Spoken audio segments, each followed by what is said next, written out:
최근에 좀 화제가 됐던 1인 창업팀 중에 제대로 된 사업을 굴리는 분들이 많지 않고, 근데 저는 이거는 6개월에서 1년 안에 거의 다 사라질 먹거리라고 보이기 때문에. 안녕하세요, 베이스벤처스 그로스 파트너 김기수입니다. 안녕하세요, 캔디드 대표 이주환입니다. 저희 댓글 남겨주신 분들 중에 창업을 하는 게 좋냐, 아니면 그런 팀에 조인하는 게 좋냐, 그러니까 구직자 마인드로 돌아가서 팀에 조인할까, 아니면 내가 창업을 하는 게 좋은가, 이런 질문을 남긴 분이 있어서 그런 얘기들을 나누면 좋을 것 같아요. 좋습니다. 재밌을 것 같습니다. 우리가 롤을 정했잖아요. 저는 개인적으로 비창업하긴 하지만, VC에서 일하지만 비창업한데, 오늘은 이제 창업이 더 좋다라는 의견을 한번 피력을 해보려고 합니다. 그러니까 VC에 있지만 지금은 창업하지 말아라가 원래 기수님의 의견이긴 하지만, 정확히는 지금 창업하지 말아라보다 쉽게 창업하지 말아라가 저의 어떤 이것도 무속의 이야기를 또 벌써 꺼내시는데, 네, 저의 그 기본적인 입장이긴 한데, 네. 오늘은 그래도 창업이 왜 좋은지 한번 얘기를 해보려고 합니다. 좋습니다. 저는 그러면 스타트업에 합류해라 라는 합류파의 입장으로 이야기를 한번 전달해 보도록 하겠습니다. 첫 번째 질문이 원래 그거였습니다. 혼자서 다 되는 시대가 아닙니까? 그 벌시스를 만들어줬는데 혼자 다 만드는데 남 밑에서 왜 배우냐? 아니면 혼자서도 못 배우는 게 있다. 뭐 요런 이제 흐름들을 남겨주셨는데, 제가 먼저 그러면 한번 이야기를 해보자면은, 만약에 혼자서 다 만들 수 있는데 남 밑에서 왜 배우냐라고 하는 주장은, 그렇다라고 하게 되면 사실 모든 주니어들은 바로 창업하면 되거든요. 그럼 AI가 등장해서 평준화한 게 뭔가라고 생각하게 되면은 결국 실행이잖아요. 그럼 더 중요한 거는 우리가 AI를 잘 쓴다, 빌더로서 혹은 에이전트 매니저로서 AI를 잘 쓴다라고 하는 게 뭘까라고 하게 되면은, 판단하고 내가 무엇을 할 것인가에 대해서 인풋을 되게 잘 주는 것, 결국에는 이제 판단력과 인지와 의도, 뭐 이런 것들인 것 같아요. 근데 이게 내가 만약에 충분히 경험들이 없다, 그러니까 그러면은 판단과 의도라고 하는 것들은 어떤 서사와 맥락에서 쌓일까를 보게 되면은, 본인 스스로 되게 오랫동안 한 사물 현상에 대해서 깊이 이제 천착했던 흐름들로부터 발생을 할 거라고 생각합니다.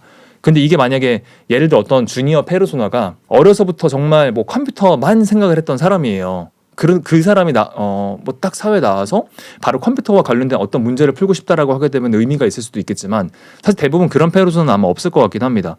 비단 주니어가 아니라 하더라도 뭐 주니어나 미들 레벨이나 뭐 시니어를 하더라도. 그래서 지금 시기에 뭐 AI만 잘 쓸 수 있기 때문에 바로 창업을 잘할 수 있다라고 하는 건 조금은 논리적인 비약인 것 같고, 본인 스스로가 무언가에 대해서 엄청 깊은 버티컬 도메인 지식이 있거나 아니면 스스로 되게 높은 판단력이 없다라고 하게 되면은, 지금 시기에는 오히려 창업은 더 위험하다. 공감이 되지만 또 이제 공감을 안 하면서 공감의 마음 같았었는데, 네, 반박을 해보려고 하면, 네. 하지만 그런 도메인 전문성을 요하지 않고 젊은 창업가가 프레시 아이로 할 수 있는 것들이 분명히 있을 것 같아요. 제가 최근에 이제 만났던 좀 재밌는 팀 중에는 서울대 이제 친구들이, 대학원생 한 분과 학부생 두 분이 이제 만든 팀인데, 서울대 친구들을 스타트업의 인턴십이나 혹은 포지션을 연결해주는 아이템을 만든 팀이 있어요. 근데 저는 이 아이템은 그들만이 할 수 있는 아이템이라고 생각도 들었고, 그래서 젊은 창업자라고 하더라도 그들만이 어떤 가져갈 수 있는 그 전문성이라던가 유리한 입장을 가져갈 수 있는 것들이 있다고 생각이 들기 때문에, 그 좋은 인재들, 그 서울대 뭐 연대 고대 출신들을 연결해준다, 뭐 그런 플랫폼. 맞아요. 네, 봤던 것 같아요. 네. 팀 이름이 탤런트 시커라는 팀인데, 그 카이스트에서 만드신. 중간에 이거 다시 얘기해야 될 것 같아. 탤런트 시커가 아니야. 엘리트 잡이라는 팀이고. 맞아, 엘리트 잡이야. 네. 근데 저는 사실 그거는 기수님 말에도 공감을 하는 게, 경험이 없는 분들, 그러니까 어쩌면 AI 네이티브 인재를 말하는 것일 수도 있는데, 결국 우리가 AI를 잘 쓴다라고 하게 되는 거는 업무 과정이 어떻게 흘러가는가를 먼저 우리가 뭐 DT든 개개인의 뭐 업무 하나하나씩 이제 도제화 시켜서 이제 진행을 하는 것이든 인지하고 추격하는 건데, 정말 AI 네이티브 인재들, 지금 완전 주니어들이나 뭐 혹은 뭐 고등학생분들, 그분들은 사실 일하는 과정에 대한 것들은 모르고 진짜 입력과 결과, 인풋 아웃풋만 아시는 분들일 수 있어서, 만드는 방식에 있어서의 혁신도 사실 좀 가지고 있을 수 있을 것 같다라는 생각도 사실 한 가지는 들고요. 두 번째로는 인프라스트럭처가 새롭게 깔리고 있잖아요. 맞아요. 그 AI라고 네. 하는 인프라스트럭처가 새롭게 깔리고 있고, 그에 따라서 우리가 예상하지 못했었던 산업군들도 등장을 하고 있는 것 같아요. 그래서 그냥 전체 산업 지표가 바뀌고 있는 과정인 것 같은데, 그 과정에서 아예 진짜 우리 같은 꼰대들은 생각도 못한 무언가를 좀 만들어낼 수 있지 않을까. 저도 그런 부분들은 좀 동의가 되긴 합니다. 맞아요. 파괴적 창의가 발생하는 시대이다 보니까 이 시기에는 어떤 레거시적인 인식이 좀 더 잡혀있는 선배들보다는 이런 프레시아이를 가질 수 있는 분들이 더 공격적이고 창의적인 접근을 할 수 있을 거라는 생각도 드는데 그 가능성이 높지는 않을 것 같기도 합니다. 혹시 이러면 또 나를 이제 스스로 비판하는 건데. 저희 오늘 갑자기 좀 바꿀까요 한번? 네. 근데 그렇습니다. 이게. 왜냐면 저는 사실 지금 이쪽 사이드에서 준비를 좀 해왔거든요. 근데 저는 이거 첫 번째 아젠다는 기수님이 제일 엄청 유리한 아젠다라 생각했거든요. 요즘에 혼자 시작한 사람 너무 많아서. 그렇긴 근데, 하죠. 예, 그렇긴 한데 이게 맞아 결과를 알고 계셔서 그런 것 같아요. 매출도 올린 팀도 거의 없고 하는 아이템도 똑같아요. 음. 예를 들면은 뭐 그런 얘기 하고 싶진 않지만 저가 하는 것도 그런 걸 가지고 창업하라고 얘기할 수가 없는 게 있어요. 이거 어디까지 솔직해 주실 수 있어요 지금? 뭐 B 처리만 하면은 사실 이 주제에서 제가 1인 창업을 지지하는 데 있어서 근거가 네. 좀 약한 게 많은 분들이 시도하고 있긴 하지만 제대로 된 사업을 굴리는 분들이 많지 않고 그리고 네. 그들의 아이템을 뜯어보면 AX 해준다는 거, 그러니까 대신에 AX 해주겠습니다가 되게 많아요. 근데 저는 이거는 6개월에서 1년 안에 거의 다 사라질 먹거리라고 보이기 때문에 그걸 보고 창업을 권장하는 것은 되게 조심스럽다는 생각이 있고 그러면 어느 분들이 창업을 해도 괜찮을 것 같냐라 생각하면 나는 사실 취직도 할 수 있고 나를 찾는 팀도 많은데 내가 그들보다 똑똑하다고 생각하기 때문에 창업을 하려는 분들이 창업하시는 게 맞는 것 같긴 합니다. 왜냐하면 그냥 1인 창업의 시대야라고 해서 창업하기에는 뒤에 리스크가 너무 클 것 같다는 생각도 들어서 어쨌거나 다들 이제 먹고 사셔야 되는 건데 네. 저는 일단 그런 생각이 들긴 합니다. 그럼 오히려 저도 한번 제가 생각했었던 어떤 솔로프리너가 지금 잘할 수 있을까에 대해서 한번 이야기를 한번 해볼게요. 천재 같은 분들은 저는 오히려 솔로프리너로 일을 하기보다는 더 큰 규모의 맞아요. 경제를 네, 일으키는 정말 큰 투자를 받아서 그런 역할들을 해주셔야 될 것 같다고 생각이 들고 사실 저는 솔로프리너로서 적합한 사람은 사실 지적으로 혹은 지능이 되게 뛰어난 사람보다 약간 연예인 같은 사람이라고 생각합니다. 지금은 이게 어떤 의미냐면은 제품을 만드는 데 있어서 차별성이라고 하는 것들은 저는 크게 없을 거라고 생각합니다. 그러면 그 제품이 가지고 있는 매력도에 대해서 매력도를 보게 될 텐데 제가 연예인이라고 이야기를 했던 거는 외모가 화려합니다. 더 좋은 무기가 될 수 있고 그죠. 네. 제가 지금 당장 떠오르진 않는데 최근에 인스타에서 되게 이쁜 여성분과 되게 잘생긴 남성분이 어떤 창업을 해서 AI 관련된 창업을 했는데 그들도 혹시 AI 아니에요? 실존 인물인가요? 실존 인물 그들도 AI일 수도 있어요. 요즘엔 그러게 의심 안 해보셨죠? 의심 안 해봤어요. 네. 근데 근데 이렇게 지금 피해자가 발생할 수 있습니다. 물론 이제 영상의 퀄리티를 보면 대충 그래도 이거는 AI 아니야를 아는데 그분들은 나 AI일 수 있을 것 같은데. 맞아. 근데 아마 존재하시는 분들이었던 것 같고 물론 이제 그렇게 정말 잘생기고 이쁜 분들도 있긴 하지만 제 연예인이라고 얘기했던 거는 정말 사람들에게 관심받고 좋아함이라고 하는 매력을 좀 적극적으로 어필할 수 있는 분들인 것 같아요. 맞아요. 그래서 그런 분들이 본인의 제품이나 내가 이걸 왜 만들려고 했는지에 대해서 더 잘 알릴 수 있는 아까 얘기했던 것처럼 사실 제품으로서 엄청나게 큰 차별점은 아마도 없을 거라고 생각을 하고 맞아요. 이 제품을 만들었을 때 이 사람이 만들었으니까 흥미있어 한번 써볼래 라고 하는 그림으로 갈 수 있는 능력이 있는 분들이 오히려 좀 더 솔로프리너에 가까운 인재가 아닐까라는 생각도 좀 어렴풋이 하고 있습니다. 그걸 들으니까 이런 생각이 드는데 화장품 성분들이 별 차이가 없잖아요. 그죠. 근데 이제 마케팅 방법이나 그 적절성에 따라서 밸류가 엄청나게 차이 나는 것이 지금 이 셀럽 시장에도 약간 비슷하게 적용이 되는 것 같고 네. 그리고 제가 압도적으로 똑똑하거나 뭔가 재능이 있는 사람이 창업신에 뛰어들어야 된다라고 생각했던 이유 중 하나는 혹시 1인 창업이라던가 소수팀으로 최근에 큰 밸류를 낸 팀 중에서 범인으로 보이는 일반적으로 보이는 분들이 만든 신화도 있을까를 찾아봤는데 사실은 거의 찾기 어려웠고 최근에 좀 화제가 됐던 1인 창업팀 중에 폴시아라는 팀이 있는데 국내 기업인가요? 아니 해외 기업이고 30일 만에 한 13억 정도의 매출을 내고 계속적인 성장을 하는 팀이에요. 근데 이게 1인 창업의 어떤 그 대표적인 사례가 되면서 각광을 받고 있는데 혹시 어떤 비즈니스 모델인가요? 이 아이템은 본인이 AI 에이전트를 굉장히 잘 만들어서 예. 이것들을 사람들이 쓸 수 있게끔 해주는 서비스인데 이 만든 사람의 면면을 뜯어보면 굉장히 기카입니다.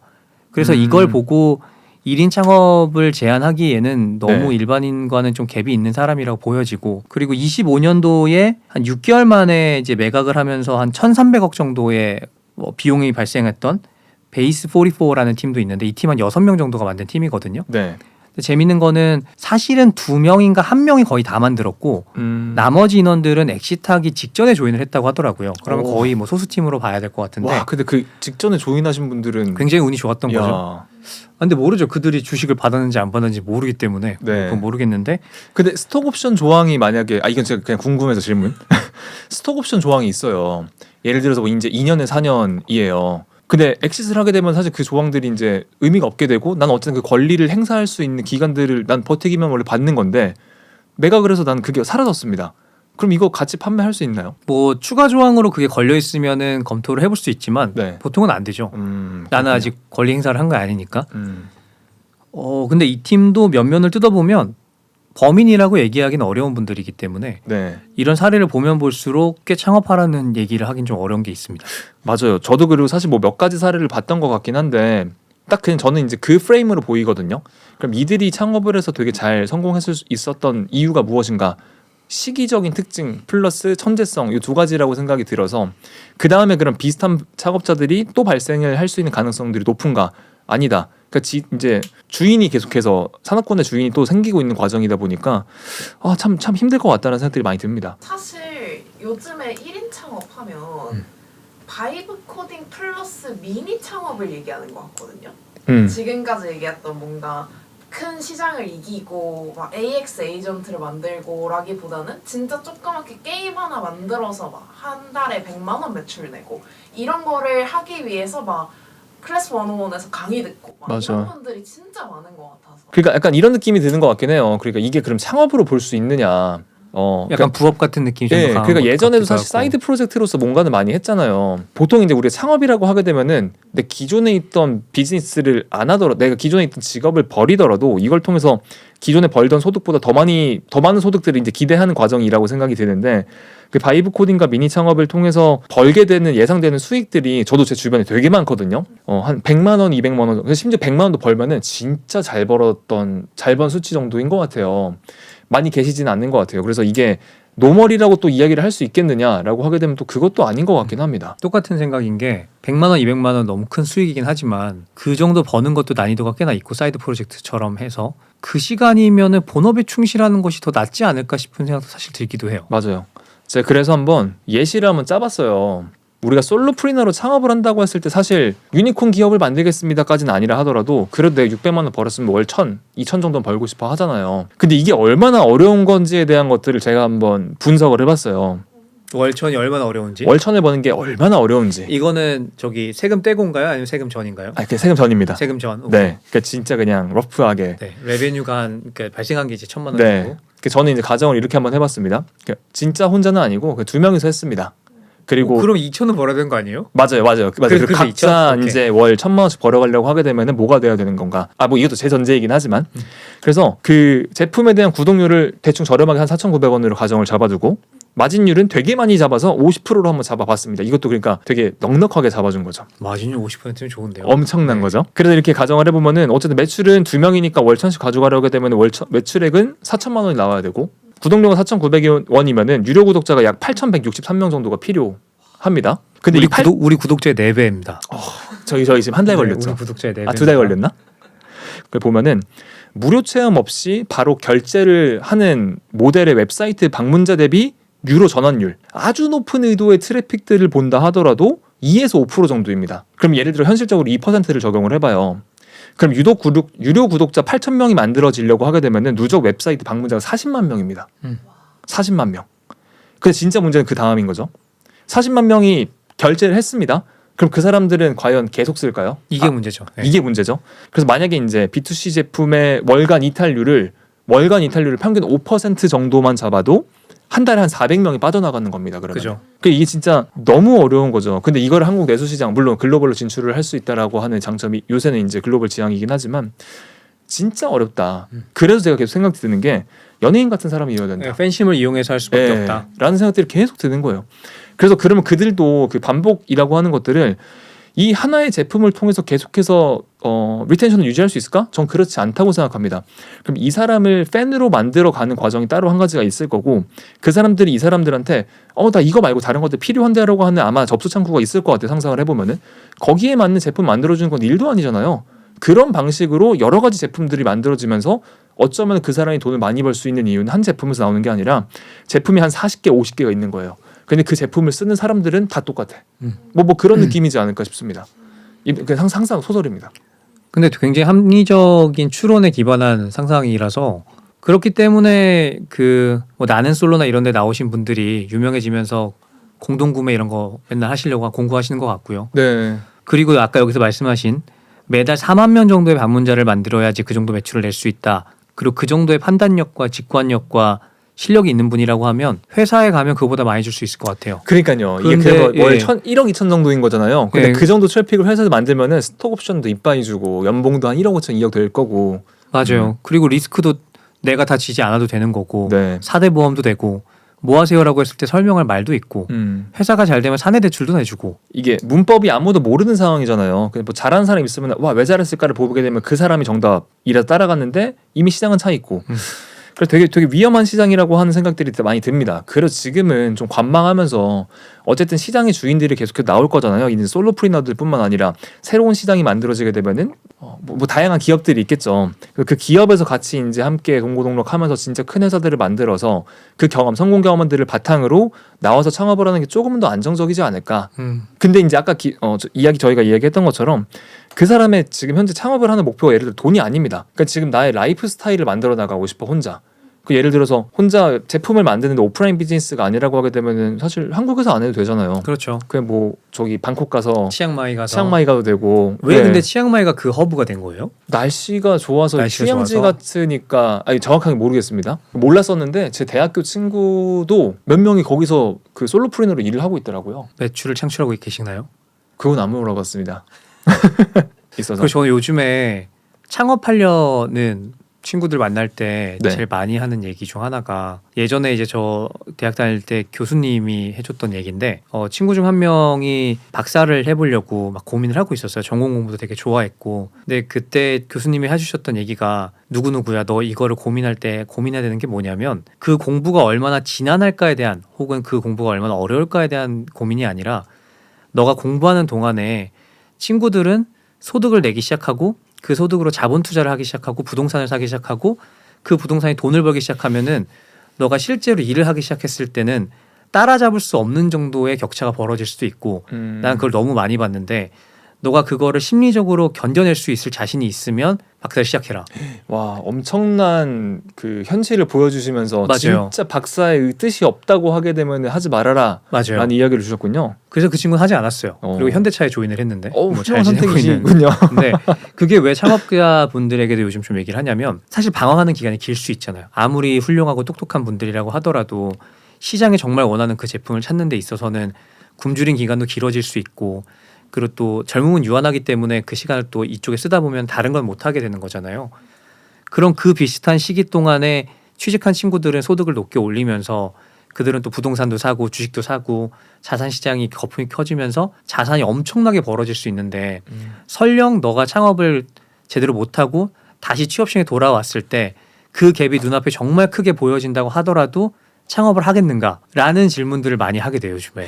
보통 그 박사 과정까지 거치게 되면 석사 박사를 끝내면 한 7년 정도 걸리나요? 7, 8년 걸릴까요? 뭐 하기 나름이겠죠. 논문을 그런가요? 빨리 근데 요즘 논문도 네. AI가 워낙 잘 쓰니까 얼마 전에 그 유승민 의원 따님분은 뭐 6개월에 5편씩 쓰고 막 그랬더라고요. 오 이런 얘기 하면 안 되나?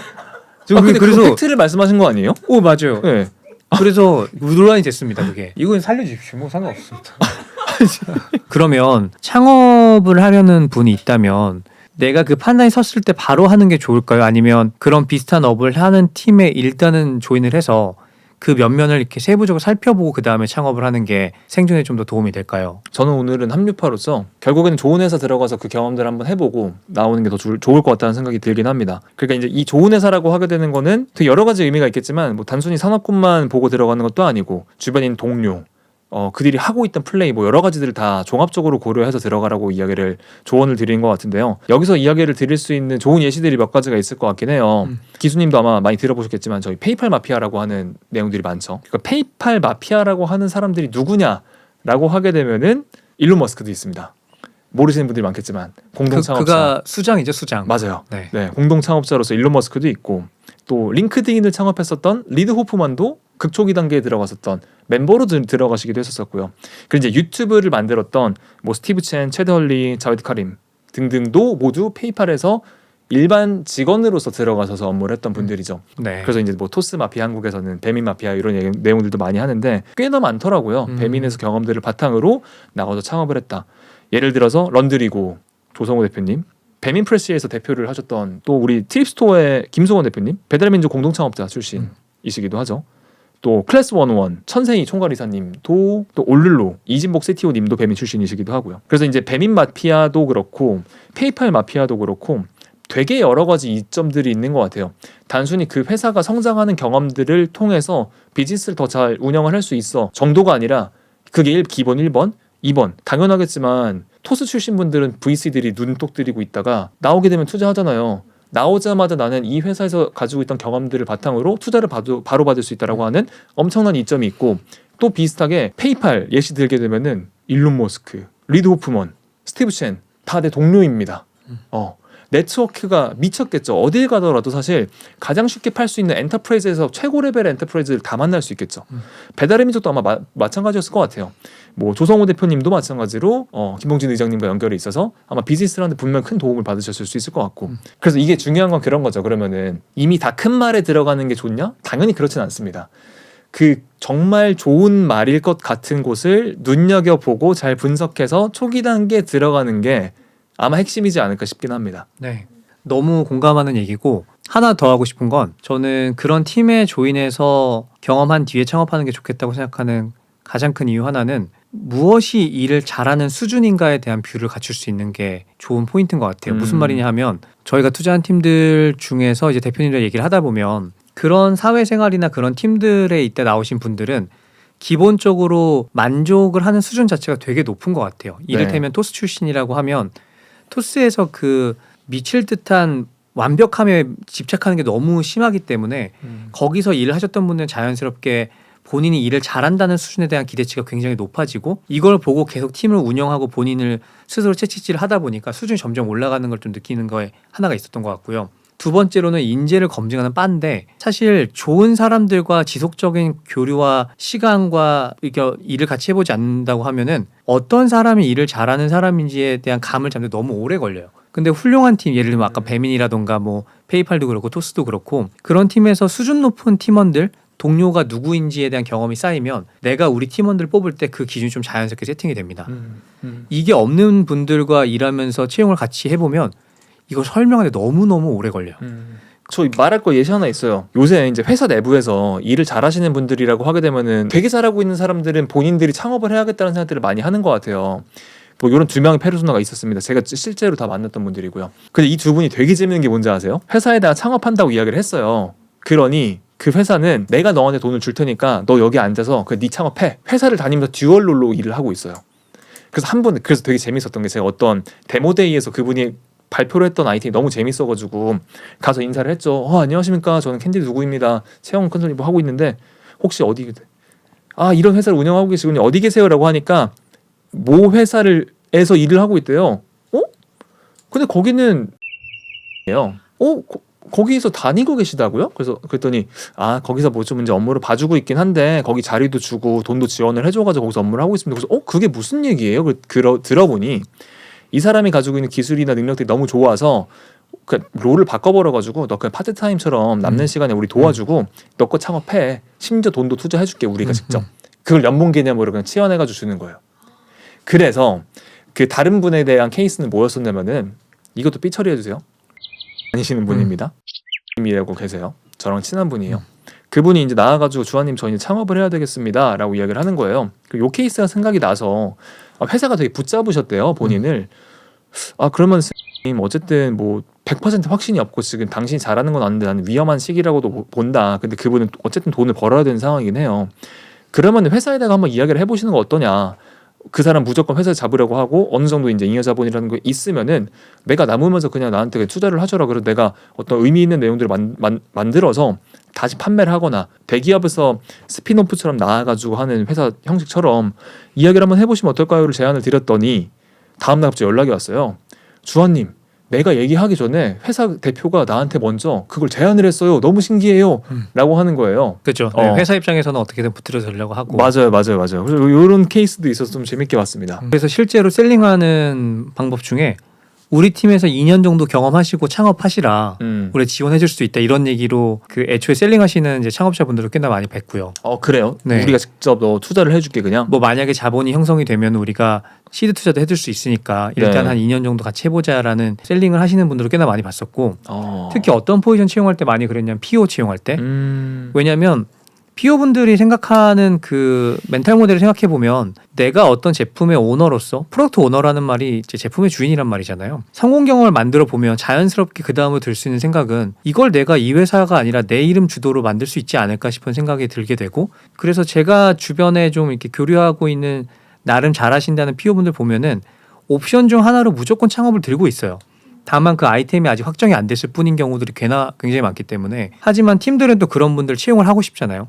그럼 제안해 주는 게 그 아이템 너무 좋고 그런 창업도 되게 지지하는데 일단 우리가 같이 해보고 그 다음에 창업을 좀 지지를 해드리겠다 혹은 도와드리겠다 이런 식으로 해서 채용이 되는 케이스도 곧잘 있었습니다.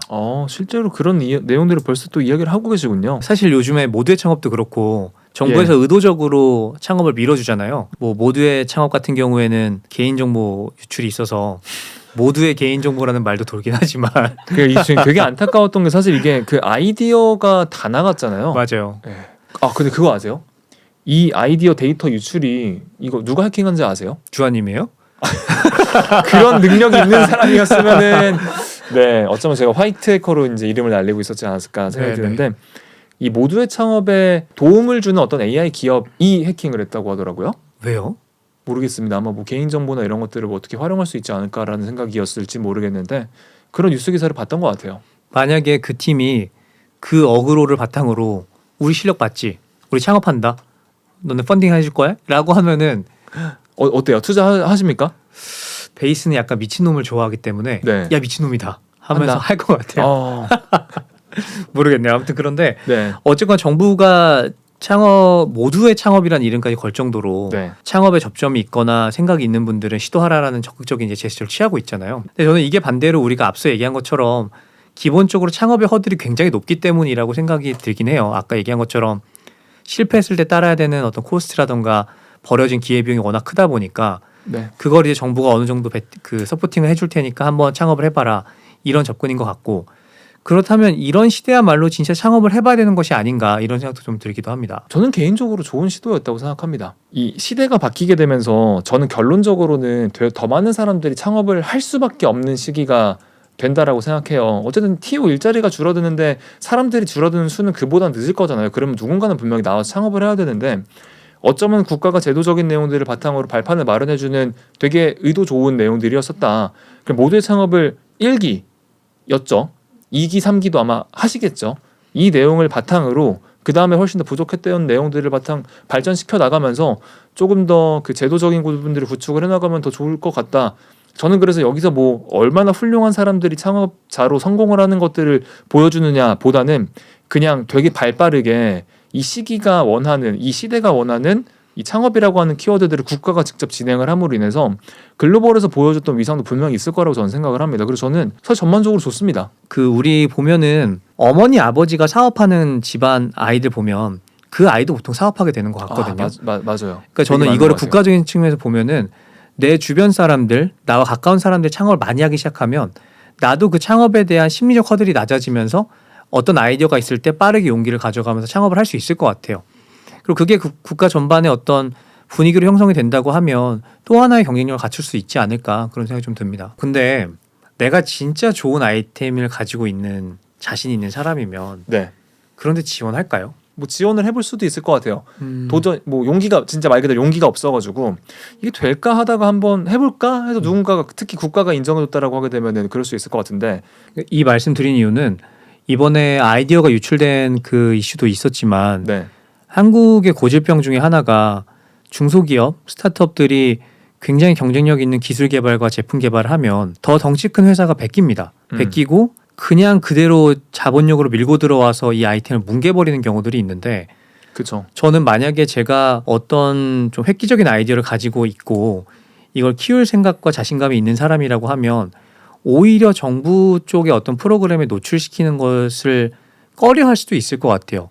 그걸 통해서 이게 확산이 되다 보면 분명히 빠르게 비슷한 아이템들이 나올 것이고 나의 아이디어와 나의 어떤 자산들이 잘 보호가 안 될 것 같다는 생각도 좀 드는 것 같아요. 이거 얼마 전에 되게 많은 케이스들이 있었잖아요. 그 롯데벤처스였나? 와 알고케어. 아 맞아요, 사태도 맞아요. 있었죠. 예. 투자를 빌미로 막 이제 기술 요청을 엄청 많이 했다고 합니다. 그래서 실제로 투자를 거의 막 목전까지 갔다가 취소가 됐어요. 근데 어떤 이제 뭐 CES 같은 곳에서 만났는데 정말 그냥 토출구 알고케어라고 하는 곳은 이제 그 알약을 내가 마에 맞게 커스텀해서 먹을 수 있게 주는 서비스를 하는데 그 토출구가 뭐 특허가 있고 뭐 그런 것들로 알고 있었는데 그 모든 내용들이 다 똑같이 나와 있어서 이거 어떻게 이럴 거냐라고 했더니 그 들어서 그런 게 아니라 사실 그 전부터 원래 우리가 생각했던 거다. 근데 되게 재밌었던 게 이게 알고케어 대표님 아십니까 혹시?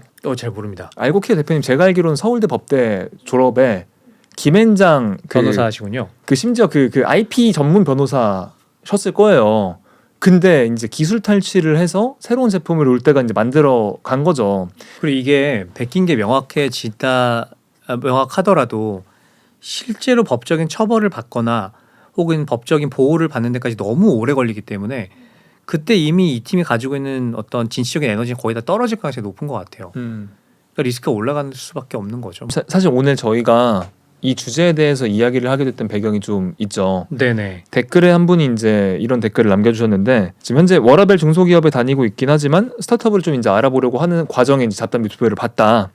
그래서 볼수록 바이브 코딩과 도메인 지식으로 미니 창업을 하는 게 낫지 않나? 교수님께서는 혹시 이 부분에 대해서 어떻게 답변을 주실 수 있을까요? 정확한 의견을 내기 위해서는 더 많은 맥락 파악이 필요하긴 하겠지만 지금의 이 스냅샷만 봐서는 전 충분히 고민해 볼 수 있는 시도이지 않을까 싶은 생각이 들었던 건 도메인 지식을 가지신 분이라는 얘기 때문이에요. 사실 바이브 코딩이라는 건 저는 여기서 소위 말하는 해자 포인트가 될 이유는 전혀 없다 생각하거든요. 이거는 시간만 내면 누구나 배울 수 있는 거기 때문에 뭐 바이브 코딩을 할 줄 알아 창업을 한다라는 거는 말도 안 되는 얘기인 것 같고요.